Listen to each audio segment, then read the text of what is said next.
France کے legendary fit bowler زین الدین زیڈان تاریخ کے مہنگے ترین کھلاڑیوں میں شمار۔ تفصیلات آپ کو بتا رہے ہیں اس ویڈیو میں۔ سابق نامور فٹ بالر زین الدین زیڈان کا شمار فرانس کے لیجنڈری کھلاڑیوں میں ہوتا ہے۔ انہیں 2001 میں تاریخ کے مہنگے ترین کھلاڑی ہونے کا اعزاز حاصل تھا۔ انہوں نے 34 سال کی عمر میں فیفا ورلڈ کپ گولڈن بال جیتنے کا اعزاز حاصل کیا۔ زیڈان 1998 میں ورلڈ کپ اور 2000 میں یورو کپ کے بہترین کھلاڑی قرار پائے۔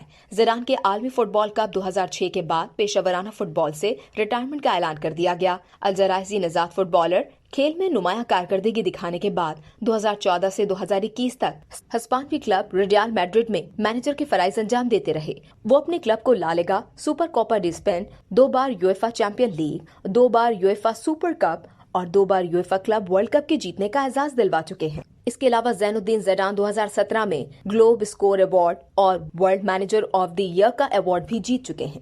اس ویڈیو سے صرف اتنا ہی۔ مزید جاننے کے لیے سبسکرائب کیجیے ڈیلی جنگ یوٹیوب چینل اور لائک کیجیے ڈیلی جنگ فیس بک پیج۔